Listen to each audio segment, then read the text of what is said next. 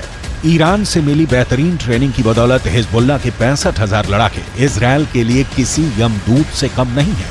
अगर Hamas, Hezbollah और दूसरे जिहादी गुटों के लड़ाकों को जोड़ दिया जाए तो इस वक्त 2,56,000 से ज्यादा खूंखार लड़ाके गाजा, इस्लाम और जिहाद के नाम पर इजरायलियों को गाजर मूली की तरह काटने पर उतारू हो चुके हैं।